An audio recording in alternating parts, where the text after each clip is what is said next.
જય હિન્દ, જય ભારત વિદ્યાર્થી મિત્રો. આપ સર્વે વિદ્યાર્થી મિત્રોનું સ્વાગત છે વેબ સંકુલના આપણા ઓનલાઈન પ્લેટફોર્મ પર. આજે આપણે ડેલી કરંટ અફેર્સની અંદર ચર્ચા કરવાની છે સરસ મજાના 10 ડિસેમ્બર 2025ના મોસ્ટ આઈએમપી કરંટ અફેર્સ, જે આપણી આવનારી પરીક્ષા માટે ખૂબ જ ઉપયોગી થઈ શકે એમ છે. તો ચાલો ચર્ચાને આગળ વધારીએ. અને ચર્ચાને આગળ વધારવું એ પહેલા આજે લેક્ચર લાઈવ નથી, રેકોર્ડેડ ફોર્મમાં તમને જે છે મળી રહ્યો છે, જેથી કરીને થોડી ઇમરજન્સીના કારણે જે છે રેકોર્ડેડ લેક્ચર અપલોડ કરી રહ્યો છું. તો લેક્ચર શરૂથી લઈને અંત સુધી જોજો. જ્યારે જ્યારે પ્રશ્ન આવે જાતે અટેમ્પ્ટ કરવાનો પ્રયાસ કરજો અને પછી એનું જે છે ડિટેલમાં સોલ્યુશન જોજો અને સમજજો મિત્રો. સૌથી પહેલા તો આગળ વધીએ પીએસઆઈ કોન્સ્ટેબલની આપણી વિદ્યાર્થી મિત્રો ઓફલાઈન બેચ, જેના અત્યારે હાલ ફ્રી ડેમો લેક્ચર્સ ચાલી રહ્યા છે. 10 ડિસેમ્બર એટલે કે આજે મેથ્સનો દુર્ગેશ સરનો ડેમો લેક્ચર છે મિત્રો. 11 ડિસેમ્બરના રોજ જનરલ સાયન્સનો જે છે અક્રમ સરનો ડેમો લેક્ચર. 12 ડિસેમ્બરના રોજ ભારતના સાંસ્કૃતિક વારસાનો જે છે પ્રશાંત સરનો ડેમો લેક્ચર. 13 ડિસેમ્બરના રોજ ઇન્ડિયન પોલિટી રવિ સરનો ડેમો લેક્ચર છે. ડેમો લેક્ચરનો સમય રહેશે 10 થી 1 નો.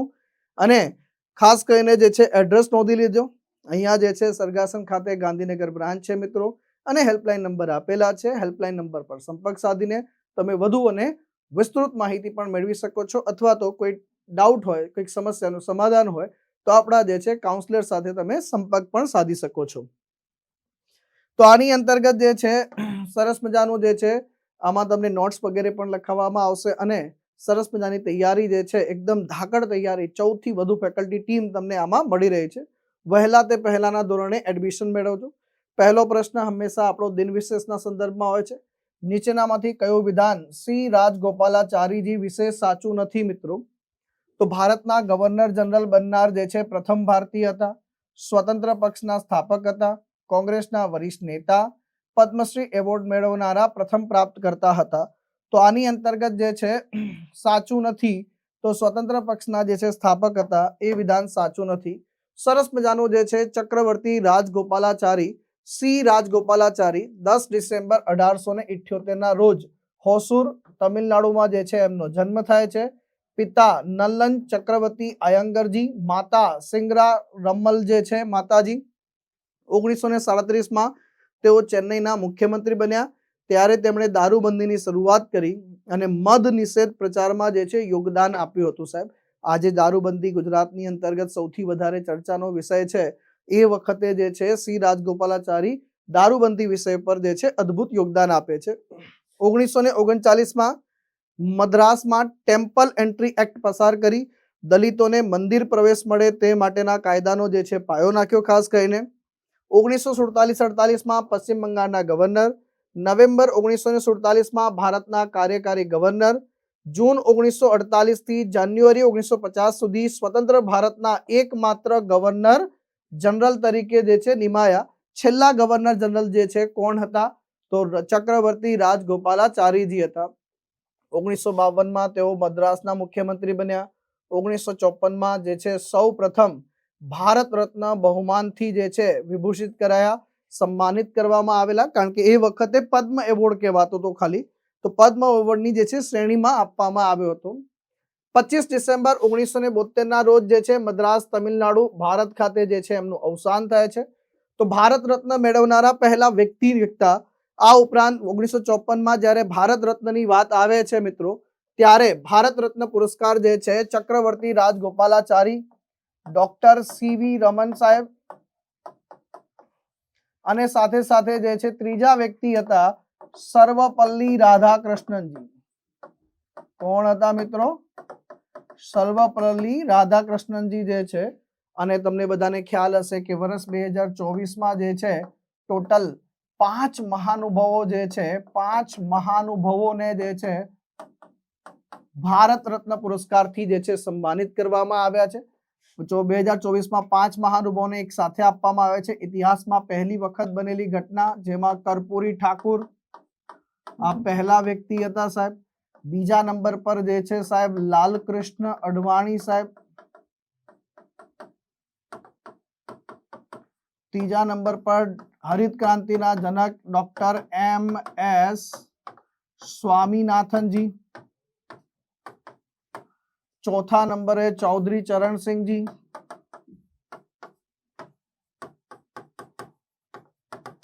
અને 5મા નંબર પર જે છે વિદ્યાર્થી મિત્રો પીવી નરસિમ્હા રાવ.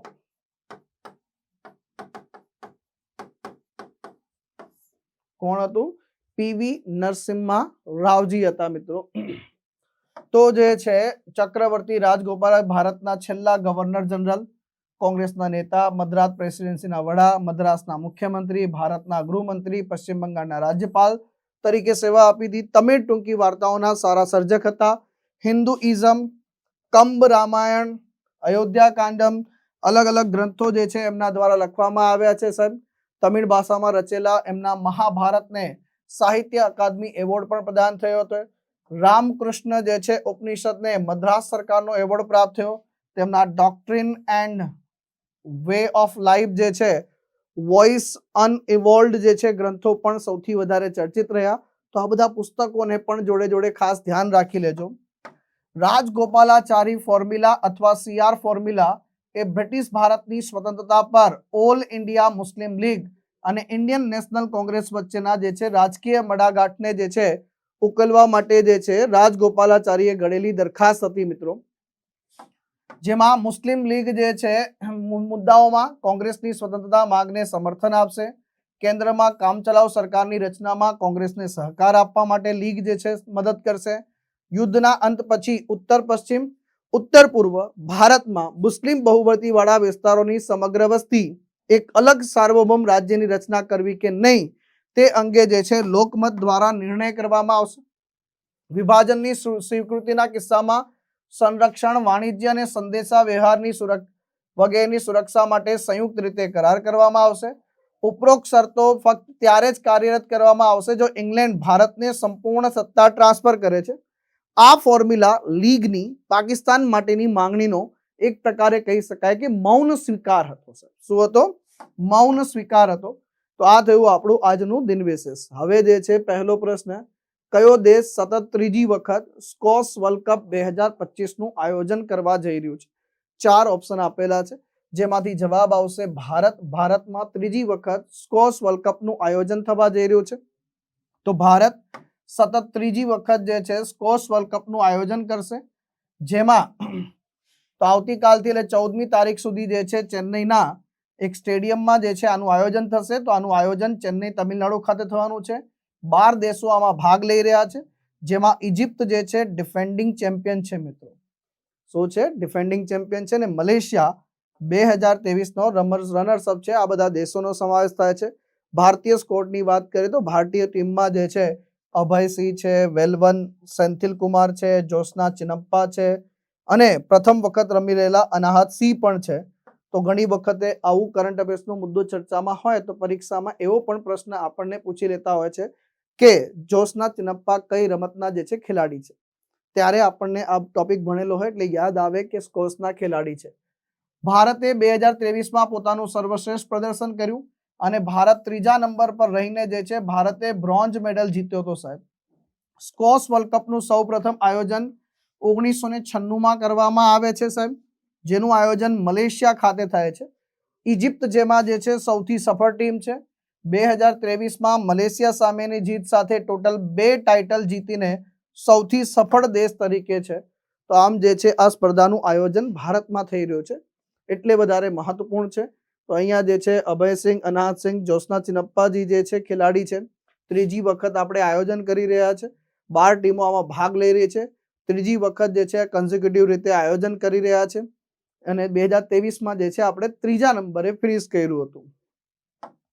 આ ઉપરાંત જે છે કોમનવેલ્થ ગેમ્સની યજમાની પણ ભારતને મળી ચૂકી છે. અમદાવાદ શહેરમાં જે છે આ 2030માં કોમનવેલ્થ ગેમ્સ જે છે એનું આયોજન આપણા અમદાવાદ શહેરમાં થવાનું છે મિત્રો. આના પહેલા જે છે આઈસીસી મહિલા વન ડે વર્લ્ડ કપની વાત કરીએ સાહેબ, બેડમિન્ટન વર્લ્ડ જુનિયર ચેમ્પિયનશિપની વાત કરીએ ગુવાહાટી ખાતે, પેરા એથ્લેટિક ચેમ્પિયનશિપ નવી દિલ્હી ખાતે યોજાય છે. મેન્સ વર્લ્ડ કપ 2023નો હોય સાહેબ. તો ઘણી બધી સ્પર્ધાઓનું જે છે આયોજન ભારતમાં થઈ રહ્યું છે મિત્રો. પહેલી વખત જે છે ફિફા ઇવેન્ટનું પણ આયોજન ભારતમાં થયું. પહેલી વખત ચેસ ઓલિમ્પિયાડનું આયોજન ભારતે કર્યું સાહેબ. મોટો જીપીનું આયોજન પણ થયું. તો ધીરે ધીરે સ્પોર્ટની અંદર જે છે 15 કરતા વધારે વર્લ્ડ કક્ષાની જે છે રમતોનું આયોજન ભારત કરી ચૂક્યું છે અને હવે આ આંકડો આવનારા 2026માં જે છે સાહેબ આમ કે ડ્રાસ્ટિકલી જે છે ઇન્ક્રીઝ થશે. ત્યાર પછી દક્ષિણ આફ્રિકા સામે પોતાની પહેલી વનડે સદી ફટકાર્યા પછી કયો ભારતીય ક્રિકેટર ત્રણેય ફોર્મેટમાં સદી ફટકારનારો ભારતનો છઠ્ઠો ખેલાડી બની ચૂક્યો છે સાહેબ? તો આ જે છે યશસ્વી જયસ્વાલ. કોણ છે? યશસ્વી જયસ્વાલ જે છે એણે સાહેબ હમણાં ઓડીઆઈમાં સેન્ચુરી ફટકારી. ઓડીઆઈમાં એમની પહેલી સેન્ચુરી હતી. આ સાથે ક્રિકેટના તમામ ફોર્મેટ, આઈસીસી ટેસ્ટ ક્રિકેટ હોય, આઈસીસી ઓડીઆઈ ક્રિકેટ હોય, આઈસીસી T20 ક્રિકેટ હોય, બધામાં જે સદી ફટકારનારો આ છઠ્ઠો બેટ્સમેન જે છે બની ચૂક્યો છે સાહેબ. તો યશસ્વી જયસ્વાલ જે છે વિશાખાપટ્ટનમ આંધ્રપ્રદેશ ખાતે દક્ષિણ આફ્રિકા સામેની ત્રીજી મેચ, એમાં પહેલી ઓડીઆઈ સદી ફટકારે છે. ત્રણેય ફોર્મેટમાં જે છે સાહેબ સેન્ચુરી ફટકારનારો છઠ્ઠો ખેલાડી બની ચૂક્યો છે. તો આ જે છે ટેસ્ટમાં 7 સેન્ચુરી છે, T20માં 1 સેન્ચુરી છે, ઓડીઆઈમાં પહેલી સેન્ચુરી છે મિત્રો. તો છઠ્ઠો ખેલાડી બની ચૂક્યો છે સાહેબ યશસ્વી જયસ્વાલ. અન્ય ખેલાડીઓ જેમાં સુરેશ રૈના જે છે તમામ ફોર્મેટમાં સદી ફટકારનારા આ પ્રથમ ખેલાડી હતા સાહેબ. શું હતા? પહેલા ખેલાડી હતા. રોહિત શર્મા છે, KL રાહુલ છે, વિરાટ કોહલી છે, શુભમન ગિલ છે. રોહિત શર્મા જે છે ઓડીઆઈમાં સાહેબ 3 ડબલ સેન્ચુરી છે સાહેબ એમના નામ પર. કેટલી છે? 3 ડબલ સેન્ચુરી પણ છે સાહેબ. તો આ બધી બાબતો જે છે સૌથી મોટી ઉંમરે ઓડીઆઈમાં નંબર 1 જે છે ક્રિકેટર બનવાનો રેકોર્ડ પણ આમના નામ પર જે છે એ સ્થપાઈ ચૂક્યો છે. તો એને પણ જે છે જરા ખાસ ધ્યાન રાખી લેજો. નીચેનામાંથી કયું રાજ્ય સમગ્ર મતદાર યાદીઓનું 100% ડિજિટલાઇઝેશન SIR પ્રોજેક્ટ હેઠળ પૂર્ણ કરનાર દેશનું પ્રથમ રાજ્ય બન્યું છે? તો આ રાજ્ય બની ચૂક્યું છે સાહેબ રાજસ્થાન રાજ્ય સાહેબ. તો રાજસ્થાન રાજ્ય સ્પેશિયલ ઇન્ટેન્સિવ રિવિઝન અભિયાન હેઠળ 5.46 કરોડ મતદાર યાદીઓનું 100% ડિજિટલાઇઝેશન કાર્ય પૂર્ણ કરનારું દેશનું પહેલું રાજ્ય બન્યું છે મિત્રો. જેમાં ECNET election commission of India network booth level officer application અને પોર્ટલ વેરિફિકેશન બધાનો સમાવેશ કરીને આ જે છે સિદ્ધિ પ્રાપ્ત કરી છે મિત્રો. આ સાથે 97% જે છે સાહેબ ઉમેદવાર કહેવાય કે એનું મેપિંગ થઈ ચૂક્યું છે. દાવાઓ માત્ર 3% ઉમેદવારો મતદારો જેવા છે જેમને દસ્તાવેજોની જરૂર પડશે સાહેબ.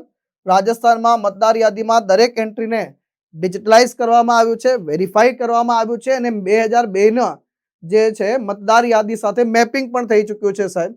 હવે કોઈ પણ કાગળ આધારિત ડિજિટાઇઝેશન પ્રોસેસ જે છે બાકી નથી.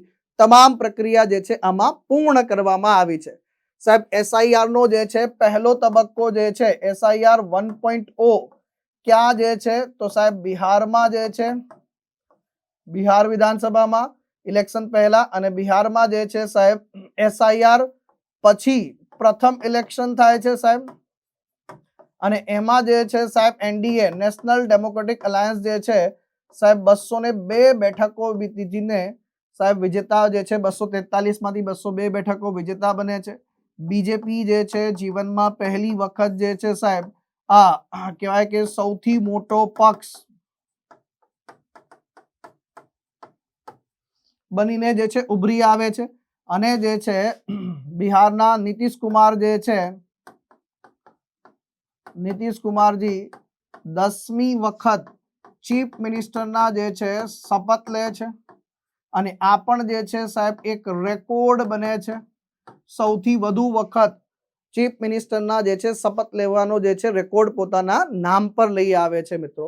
અહીંયા તમે જોશો રાજ્યની અંતર્ગત તમને જે છે 100%માં તમને અહીંયા ઇલેક્શન કમિશનના ડેટા પ્રમાણે લક્ષદ્વીપ જે છે યુનિયન ટેરેટરી પૂછે, યુનિયન ટેરેટરીમાં જે છે પહેલું પૂછે તો જવાબ લક્ષદ્વીપ આવશે. અને જે છે સ્ટેટમાં પહેલું પૂછે તો સાહેબ જવાબ જે છે રાજસ્થાન આવશે. કયું આવશે? રાજસ્થાન આવશે સાહેબ. અને SIR 2.0 જે છે એ ટોટલ જે છે સાહેબ ગણતરી કરશો આની અંતર્ગત તમે જે છે તો સાહેબ આ જે છે 12 રાજ્યો અને યુનિયન ટેરિટરીમાં થઈ રહ્યું છે. ભારતમાં પ્રથમ 3D સાયબર સબ સરફેસ મેપિંગ ટેકનોલોજી લોન્ચ કરનારી કંપની કઈ છે? તો આ જે છે જીનેસિસ, આ પહેલી કંપની છે મિત્રો કે જે છે સબ સરફેસ મેપિંગ ટેકનોલોજી જે છે લોન્ચ કરી રહી છે. તો ડિસેમ્બર 2025માં જીનેસિસ ઇન્ટરનેશનલ જે છે કોર્પોરેશન લિમિટેડ દ્વારા ભારતનું પ્રથમ 3D સબ સરફેસ મેપિંગ ટેકનોલોજી લોન્ચ કરવામાં આવ્યું છે. એનો મતલબ શું થાય છે સાહેબ? તો કાંઈ જ નહીં, તમે જે છે જમીનની નીચે જેટલું પણ કન્સ્ટ્રક્શન છે, એટલે કે જમીનની નીચે અંડરગ્રાઉન્ડ જેટલું પણ તમારું જે છે કન્સ્ટ્રક્શન છે, કોઈ જગ્યાએ પાઇપ લાગેલી છે, ઇલેક્ટ્રિસિટી વ્હીકલ લાગેલા, ઇલેક્ટ્રિસિટી વાયર લાગેલા છે, આ બધાનું સંપૂર્ણ મેપિંગ થાય. તો જ્યારે રિપેરિંગ વગેરે અથવા ખાડો વગેરે ખોદીએ તો આપણને ખ્યાલ હોય કે એક્ઝેક્ટલી કઈ જગ્યાએ વાયરો વગેરે છે, તો એના લીધે જે છે સમસ્યા ઊભી ન થાય. અને આનું જે છે કઈ જગ્યાએ જે છે કોન્ટ્રાક્ટ આપવામાં આવ્યો છે? તો બ્યુરો ઓફ વેરિટાસ પાસેથી 18 કરોડ રૂપિયાનો કોન્ટ્રાક્ટ મેળવ્યો છે, જેમાં અદાણી જૂથના એરપોર્ટ છે, એટલે કે મુંબઈ, તિરુવનંતપુરમ, લખનઉ, જયપુર, ગુવાહાટી અને અમદાવાદ એરપોર્ટમાં આ ટેકનોલોજીનો ઉપયોગ કરવામાં આવશે. તો આ બધા એરપોર્ટની નીચે અંડરગ્રાઉન્ડમાં જેટલી પણ વ્યવસ્થા છે એનું આખું 3D મેપિંગ તૈયાર કરવામાં આવશે.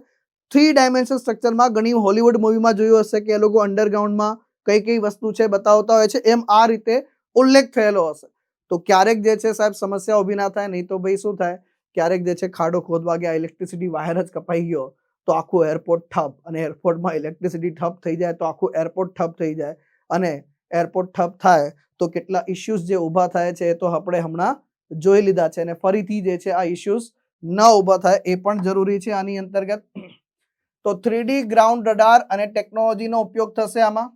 તો બ્યુરો વેરિટાસ દ્વારા જે છે આ પ્રોજેક્ટ જમીનની નીચેની ઉપયોગિતાને શોધવા અને મેપ કરવા માટે છે. 3D ground penetrating radar GPR નો ઉપયોગ કરવામાં આવશે. જોડે જોડે precision light detection and ranging LIDAR ટેકનોલોજીનો જે છે આની સાથે ઉપયોગ કરવામાં આવશે મિત્રો. 3D બીમ આઉટપુટ એટલે બિલ્ડિંગ ઇન્ફોર્મેશન મોડેલિંગ, જીનેસિસ જે છે 3D બીમ આઉટપુટ જનરેટ કરશે. આનાથી આપણને કેબલ કઈ જગ્યાએ જઈ રહ્યા છે, પાઇપલાઇન્સ ક્યાં છે, સર્વિસ લાઇન્સ ક્યાં છે, આવા જેટલા પણ જે છે જમીનની નીચેના ઇન્ફ્રાસ્ટ્રક્ચર છે એનું એક્ઝેક્ટલી વિઝ્યુલાઇઝેશન જે છે 3D માં જે છે વિઝ્યુલાઇઝ કરી શકાશે. આનાથી એરપોર્ટના વિસ્તરણ વખતે એક્સપાન્ડ કરવું હોય ત્યારે જે છે ખોદકામ કરવાની જરૂર પડી, કોઈ સલામતી સ્ટ્રક્ચર છે, ઇન્ફ્રાસ્ટ્રક્ચર મેનેજમેન્ટમાં સુધારો કરવામાં જે છે સરળતા રહેશે મિત્રો. 3D સરફેસ મેપિંગ આ ભારતનું પ્રથમ સ્વીદેશી 3D સબ સરફેસ મેપિંગ ટેકનોલોજી પણ અનાવરણ કરવામાં આવ્યું છે. તો આ ધીરે ધીરે આ પહેલ સ્માર્ટ ઇન્ફ્રાસ્ટ્રક્ચર, સ્માર્ટ સિટીઝ છે, યુટિલિટી મેનેજમેન્ટ છે, બધામાં સૌથી વધારે આનો ઉપયોગ થાય છે. તો અહીંયા જે છે ગ્લોબલ લેવલ પર જે છે આ તમે જોઈ શકો છો, નીચે આમ વાયર જઈ રહ્યા છે, એક્ઝેક્ટલી આવું જે છે મેપિંગ કરવામાં આવશે. ગ્રાન્ડ માસ્ટર આર પ્રજ્ઞાનંદા જે છે કઈ પ્રતિષ્ઠિત ચેસ ટુર્નામેન્ટ માટે ક્વોલિફાય થનારા જે છે પ્રથમ ભારતીય ખેલાડી બનીને જે છે ઐતિહાસિક સીમા ચિહ્ન પ્રાપ્ત કર્યું છે. એટલે કે 2026ના કેન્ડિડેટ ટુર્નામેન્ટમાં જે છે એકમાત્ર પુરુષ ખેલાડી છે કે જેઓ કમ્પીટ કરવાના છે, એટલે ક્વોલિફાય કરી લીધું છે મિત્રો. તો ગ્રાન્ડ માસ્ટર જે છે R Ramesh Babu Praggnanandhaa FIDE circuit 2025ના વિજેતા બનીને કેન્ડિડેટ ટુર્નામેન્ટ માટે ક્વોલિફાય કર્યું છે, અને આ સાથે ભારતના એકમાત્ર પુરુષ પ્રતિનિધિ જે છે ખેલાડી બની ચૂક્યા છે. આનું આયોજન 2026 ટુર્નામેન્ટનું આયોજન સાયપ્રસ ખાતે થવાનું છે મિત્રો, કેન્ડિડેટ ટુર્નામેન્ટ, અને એના પછી જે છે ફાઇનલ આવે છે, અને ફાઇનલમાં જે છે કેન્ડિડેટ ટુર્નામેન્ટ જીત્યા પછી એ જે છે સાહેબ આપણા જે ચેમ્પિયન હોય લાસ્ટ ટાઈમના એની સામે જે છે ટકરાય છે. આની અંતર્ગત પશુ કલ્યાણ એનિમલ વેલફેર માટે ગ્લોબલ હ્યુમેનિટેરિયન એવોર્ડ જે છે મેળવનાર સૌથી યુવા અને પહેલા એશિયન વ્યક્તિ, ધ્યાનથી સમજજો, સૌથી યુવા પણ કીધું છે અને પહેલા એશિયન વ્યક્તિ પણ કીધું છે. તો આની અંતર્ગત જવાબ આવશે અનંત અંબાણી. વનતારાના માટે જે છે અમને પુરસ્કાર પ્રાપ્ત થયો છે.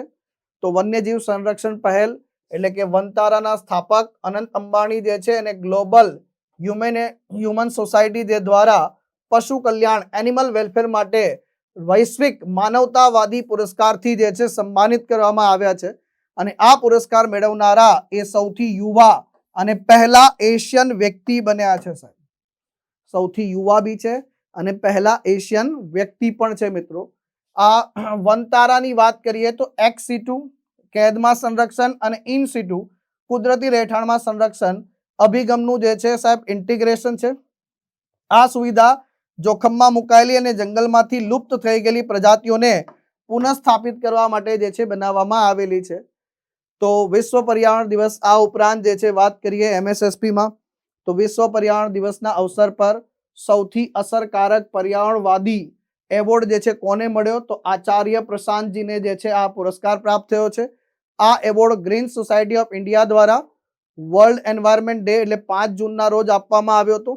આચાર્ય પ્રશાંત જે છે એમણે ઓપરેશન 2030ની શરૂઆત કરી, જે 2030 સુધીમાં સંયુક્ત રાષ્ટ્રનું જે લક્ષ્ય છે 1.5 ડિગ્રી સેલ્સિયસ આબોહવા ટેમ્પરેચર નીચે રાખવા માટે એના સાથે જે છે લોકોને યુવાઓને જાગૃત કરી રહ્યા છે, યુવાઓને આની અંતર્ગત જોડવી રહ્યા છે.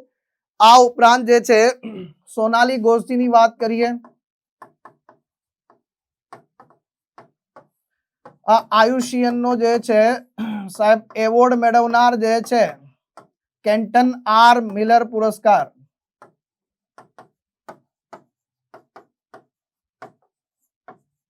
પુરસ્કાર મેળવનાર જે છે પ્રથમ ભારતીય શું છે, પહેલા ભારતીય પણ છે, એ પણ ધ્યાન રાખી લેજો. સોનાલી ગોસ્દી જે છે કાજીરંગા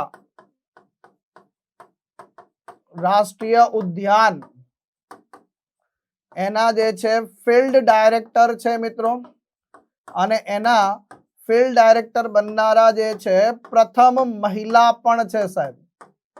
તો 118 વર્ષના કાજીરંગા રાષ્ટ્રીય ઉદ્યાનના જે છે સાહેબ એમાં પણ પહેલા મહિલા બનીને ઇતિહાસ રચેલો છે. ગુજરાતના મુખ્યમંત્રી ભૂપેન્દ્ર પટેલજીએ વિકસિત ગુજરાત સ્ટ્રેટેજી રૂમનું લોકાર્પણ કર્યું. આ સ્ટ્રેટેજી રૂમ કઈ સંસ્થા દ્વારા જે છે વિકસાવવામાં આવ્યો છે સર? તો આ જે છે સાહેબ ગ્રીટ દ્વારા, ગુજરાત રાજ્ય ઇન્સ્ટિટ્યુશન ફોર ટ્રાન્સફોર્મેશન, એની તાજેતરમાં જે છે સાહેબ ગવર્નિંગ બોર્ડની જે છે બીજી બેઠક પૂર્ણ થાય છે, જ્યાં નાયબ મુખ્યમંત્રી, નાણામંત્રી, કૃષિ મંત્રી, શિક્ષણ મંત્રી એ બધા હાજર રહે છે. ગાંધીનગર ખાતે જે છે સ્પેશિયલી બેઠકમાં જો ગ્રીટ નામ જે છે એ પહેલા CEO કોણ છે? એસ અપર્ણાજી, એમના દ્વારા પ્રેઝન્ટેશન વગેરે રજૂ કરવામાં આવ્યું કે 2025માં આપણે આની રચના થઈ તો 2025માં શું કાર્ય કર્યું, કેવી રીતે આપણે આગળ વધી રહ્યા છે, વિકસિત ગુજરાત 2047 સુધી આપણું પહોંચવાનું જે લક્ષ્ય છે એને કેવી રીતે પ્રાપ્ત કરી રહ્યા છે, તો એના જે છે પ્રસ્તુત કર્યા છે. આ ઉપરાંત મુખ્યમંત્રી ભૂપેન્દ્રભાઈ પટેલજીએ ગાંધીનગરમાં ગ્રીટ કચેરી ખાતે જે છે વિકસિત ગુજરાત સ્ટ્રેટેજી રૂમનું લોકાર્પણ કર્યું.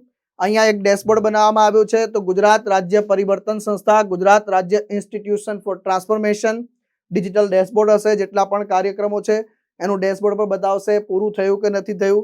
લાઇબ્રેરી હશે, રિસર્ચ હશે, એનાલિસિસ સુવિધાઓ છે, પોડકાસ્ટ છે વગેરે જેવી સુવિધાઓ આની અંતર્ગત ઊભી કરવામાં આવી છે. રક્ષા મંત્રી રાજનાથસિંહજીએ જે છે ગલવાન ખીણના જે છે વીર શહીદોના જે છે સન્માનમાં વિશ્વના સૌથી ઊંચા યુદ્ધ સ્મારકનું ઉદ્ઘાટન કયા સ્થળે કર્યું છે? તો આનું ઉદ્ઘાટન જે છે સાહેબ વન એન્ડ ઓનલી લદ્દાખ ખાતે કરવામાં આવ્યું છે, લદ્દાખ યુનિયન ટેરેટરી ખાતે. તો ભારતે ચીન સાથેની 2020ની અથડામણ થઈ એના 5 વર્ષ પછી લદ્દાખના ગલવાન ખાતે વિશ્વના સૌથી ઊંચા યુદ્ધ સ્મારકનું જે છે ઉદ્ઘાટન કર્યું છે. આ યુદ્ધ સ્મારક જે છે દુર્બુખ શોક દોલત બેગ ઓલ્ડી રોડ પર KM 120 પોસ્ટની જે છે નજીક છે. સૌથી ઊંચાઈ પર આવેલું જે છે યુદ્ધ સ્મારક છે. 15 જૂન 2020ના રોજ ચીની સૈનિકો સાથેની ગલવાન ખીણની અથડામણ દરમિયાન શહીદ થયેલા 20 જવાનોના બલિદાનની યાદગીરીમાં આ જે છે વિશ્વનું સૌથી ઊંચું યુદ્ધ સ્મારક ગલવાન યુદ્ધ સ્મારક જે છે વોર મેમોરિયલ જે છે તૈયાર કરવામાં આવ્યું છે. આ ઉપરાંત આ પહેલ જે છે ભારત રણભૂમિ દર્શન પહેલ હેઠળ બનાવવામાં આવ્યું છે. આ ઉપરાંત આપણા દેશના રક્ષા મંત્રી રાજનાથસિંહજીએ લદ્દાખમાં 125 નવા બોર્ડર રોડ ઓર્ગેનાઇઝેશનના પ્રોજેક્ટનું ઉદ્ઘાટન કર્યું. અને આ પણ એક ઇતિહાસ છે, એક જ દિવસમાં સૌથી મોટું જે છે 125 પ્રોજેક્ટોનું જે છે અનાવરણ કરવું સાહેબ. પછી જે છે આ પ્રોજેક્ટમાં એક શોક ટનલ છે, પૂર્વી લદ્દાખમાં આવેલી છે, એ પણ જે છે અહીંયા રોડ પર આવેલી છે. આ રોડ લેને ચીનની સરહદ એટલે લાઇન ઓફ એકચ્યુઅલ કંટ્રોલ નજીક આવેલા ઊંચાઈ પરના દોલત બેગ ઓલ્ડી લશ્કરી ચોકી સાથે જે છે સીધું કનેક્ટ કરી રહ્યું છે, ઓલ વેધર કનેક્ટિવિટી જે છે પ્રોવાઈડ કરી રહ્યું છે. તો આ પણ એક સરસ મજાની ઇન્ફોર્મેશન છે. ભારત આંતરરાષ્ટ્રીય વિજ્ઞાન મહોત્સવની જે છે 11મી આવૃત્તિનું આયોજન કયા રાજ્યમાં શરૂ થયું છે મિત્રો? તો ભારત આંતરરાષ્ટ્રીય વિજ્ઞાન મહોત્સવ ઇન્ડિયા ઇન્ટરનેશનલ સાયન્સ ફેસ્ટિવલ એની 11મી આવૃત્તિ, એનું આયોજન કયા રાજ્યમાં શરૂ થયું છે? તો એનું આયોજન હરિયાણા રાજ્યમાં જે છે શરૂ થયું છે મિત્રો. તો 11મો જે છે ભારત આંતરરાષ્ટ્રીય વિજ્ઞાન મહોત્સવ 11મી આવૃત્તિ છે 6 થી 9 ડિસેમ્બર દરમિયાન જે છે હરિયાણાના પંચકુલામાં જે છે યોજાયું સાહેબ. તો આ જે છે આની થીમ રાખવામાં આવી છે વિજ્ઞાનથી સમૃદ્ધિ આત્મનિર્ભર ભારત માટે. આ વર્ષે જે છે પૃથ્વી વિજ્ઞાન મંત્રાલય દ્વારા આયોજિત કરવામાં આવી રહ્યું છે અને ભારતીય ઉષ્ણકટિબંધીય હવામાન સંસ્થા પુણે ખાતે જે છે એને ઇન્ટિગ્રેટ કરવામાં આવ્યું છે. 2015માં આને શરૂ કરવામાં આવ્યું છે, જેનું આયોજન ભારતના મુખ્ય શહેરોમાં જેમ કે 2015-16માં દિલ્હી ખાતે કરવામાં આવે છે, 2018નું આયોજન કોલકાતા ખાતે, 2019નું આયોજન લખનઉ ખાતે, 2020નું ચેન્નઈ ખાતે, 2021માં ગોવા ખાતે, 2022માં ભોપાલ ખાતે, 2023માં ફરીદાબાદ ખાતે, 2024માં આસામ. COVID-19 વખતે પણ વર્ચ્યુઅલ ફોર્મેટમાં પણ આયોજન કર્યું સાહેબ, એટલે કે ક્યાંય પણ જે છે અટકણ આવવા દીધી નથી આની અંતર્ગત. તો આ જે છે આયોજન છે, આની રીતે સરસ મજાની રીતે આયોજન. અને જે છે સાહેબ હવે સૌથી અગત્યનું જે છે જીકે પોઈન્ટ, MSSP વગર જે છે આપણું કન્ટેન્ટ અધૂરું છે. જો આપણે ભારતીય અથવા ભારતીય મૂળના જે છે નોબેલ પુરસ્કાર વિજેતા વૈજ્ઞાનિકો, આમના નામ ખાસ યાદ રાખી લેજો, ભારતીય અને ભારતીય મૂળના. તો જો ડોક્ટર CV રામન સાહેબની વાત કરીશું, વર્ષ 1930માં ભૌતિક શાસ્ત્રનો નોબેલ પુરસ્કાર મળે છે. આ પુરસ્કાર મેળવનારા જે છે પ્રથમ એશિયન વૈજ્ઞાનિક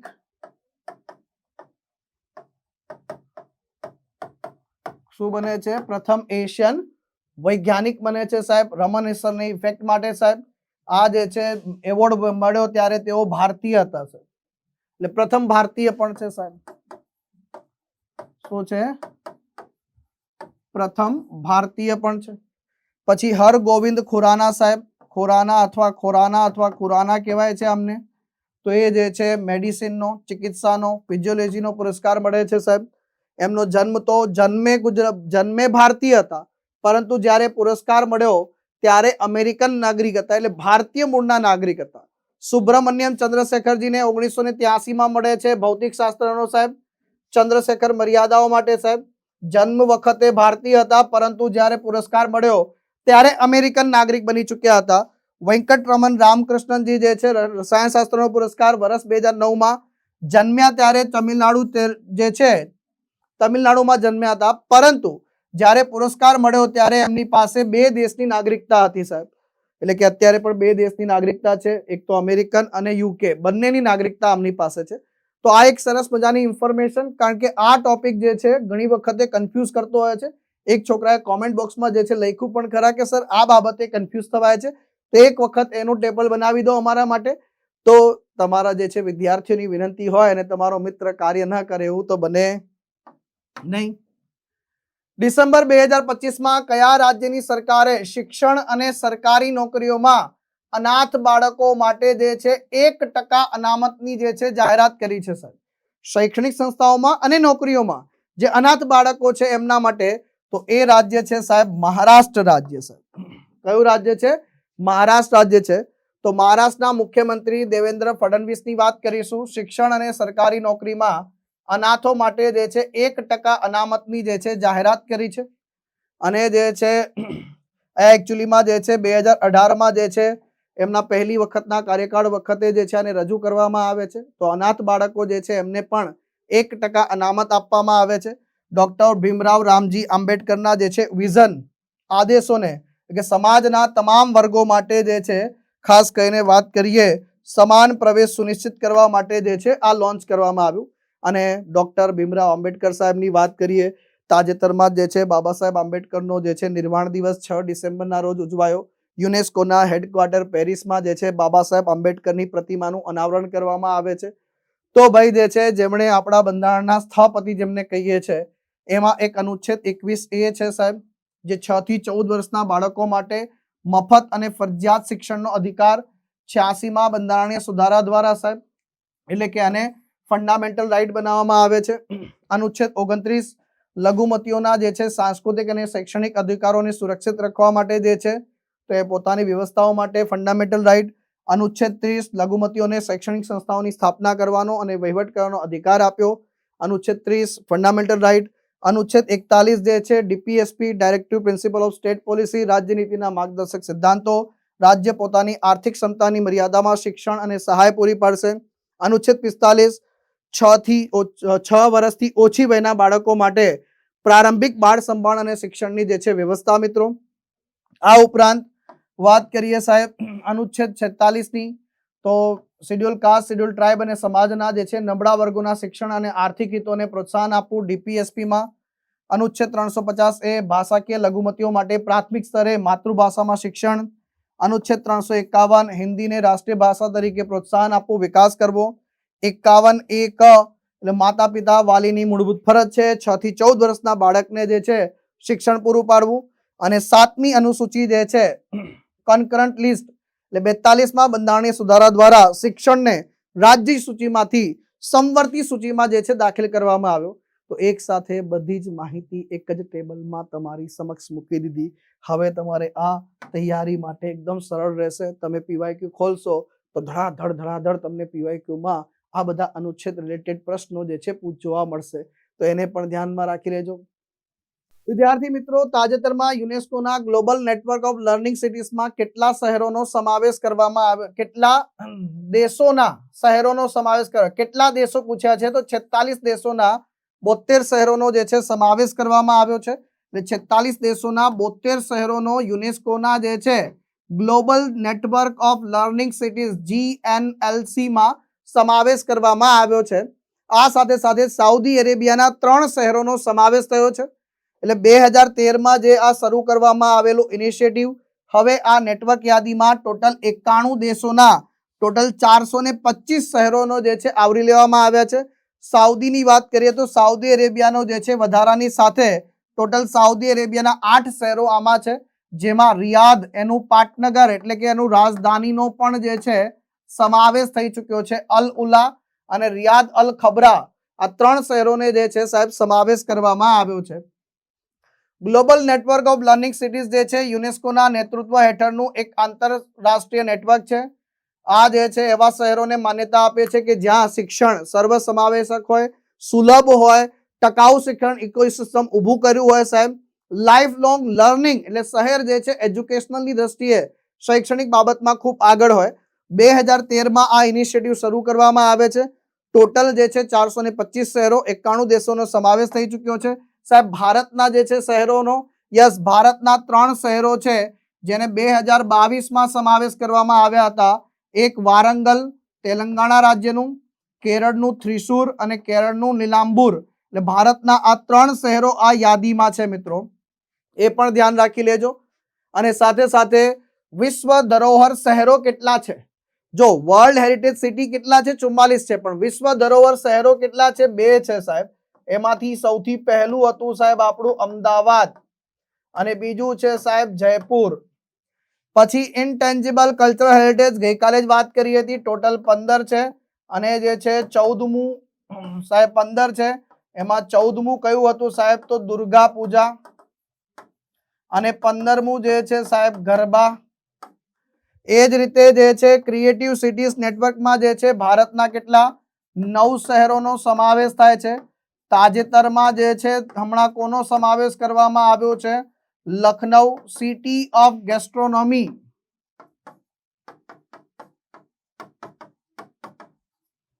કોનો સમાવેશ થયો છે, બાયોસ્ફિયર રિઝર્વમાં જે છે તાજેતરમાં જે છે હિમાચલ પ્રદેશમાં આવેલું જે છે કોલ્ડ ડેઝર્ટ બાયોસ્ફિયર રિઝર્વ જે ભારતનું 13મું જે છે યુનેસ્કોના વર્લ્ડ નેટવર્ક ઓફ બાયોસ્ફિયર રિઝર્વમાં સમાવેશ થનારું 13મું બની ગયું છે. અને ગ્લોબલ લર્નિંગ સિટીઝ નેટવર્કમાં જે છે ભારતના 3 શહેરોનો સમાવેશ થાય છે. તો આ ટેબલ એટલા માટે બનાવ્યું છે કે બની શકે યુનેસ્કોના જે છે સંદર્ભમાં તમે જીકે ની તૈયારી કરો અને એના સંદર્ભમાં જે છે યુનેસ્કો અને જે છે ભારતમાં વાત કરો તો સાહેબ જે છે તમને ખ્યાલ આવે કે સાહેબ આની અંતર્ગત છે તાજેતરમાં યુનેસ્કોની જે છે કમિટીમાં જે છે સાહેબ ભારત 4 વર્ષ માટે એક્ઝિક્યુટિવ કમિટીમાં સાહેબ 4 વર્ષ માટે જે છે ચૂંટાઈ આવ્યું છે, તો એ પણ જોડે જોડે ધ્યાન રાખી લેજો. અને જે છે યુનેસ્કોના નવા ડાયરેક્ટર જનરલ કોણ બનેલા છે ભાઈ? ખાલિદ અલ નેનાની, એનાની ઇજિપ્તના છે, એ બનેલા છે મિત્રો. અને ખાસ કરીને જે છે કોન્સ્ટેબલ અને પીએસઆઈની તૈયારી કરતા વિદ્યાર્થી મિત્રો માટે આપણો જે છે સરસ મજાના જે છે આપણા પ્લાનર કોર્સ, એમાં પણ તમે ખાસ કરીને સ્પેશિયલી ઓફલાઈનની જેમ લેક્ચરના અંતે ફેકલ્ટી તમને જે છે નોટ્સ લખાવે છે મિત્રો. તો આ પ્લાનર કોર્સની સાથે સાથે તમને જીસીઆરટી એનસીઆરટી નો જે છે રેકોર્ડેડ કોર્સ જે છે સંપૂર્ણપણે ફ્રી મળવા પાત્ર રહેશે આની અંતર્ગત, જેમાં કોન્સ્ટેબલના પ્લાનર કોર્સમાં 6 મહિના, 12 મહિના અને 24 મહિનાના ઓપ્શન ઉપલબ્ધ છે. અત્યારે લોન્ચિંગ ઓફર છે એટલે 15,000ની જગ્યાએ 3,499, 24,000ની જગ્યાએ 4,499 અને 33,000ની જગ્યાએ 6,499. આ ઓફર 24 ડિસેમ્બર સુધી વેલિડ છે. 5 સ્ટડી નોટબુક તમને ફ્રીમાં મળી રહી છે. એ જ રીતે પીએસઆઈ નો પ્લાનર કોર્સ, નિશ્ચય પ્લાનર કોર્સ મિત્રો, એમાં પણ જીસીઆરટી એનસીઆરટી નો જે છે રેકોર્ડેડ કોર્સ સંપૂર્ણ ફ્રીમાં મળવા પાત્ર છે. 6 મહિના, 12 મહિના અને 24 મહિનાની જે છે વેલિડિટી સાથે મિત્રો. સમય થયો છે આજના દિવસના જે છે 3 પ્રશ્નો. આ 3 પ્રશ્નોના જવાબો લેક્ચર પૂરો થઈ ગયા પછી, એટલે લેક્ચર તો હમણાં જે છે કોમેન્ટ બોક્સમાં બધા લખવાના છે, બધા જ વિદ્યાર્થી મિત્રો આના જવાબ લખે એવી હું આશા રાખું છું. કેવો લાગ્યો લેક્ચર? લેક્ચરનું કન્ટેન્ટ પસંદ આવ્યું હોય નાનકડું લાઈક અને શેર કરવાનું ભૂલતા નહીં. મળીશું નેક્સ્ટ લેક્ચરમાં. ટિલ ધેન મને રજા આપો. બાય બાય, ટેક કેર, જય હિન્દ, જય ભારત.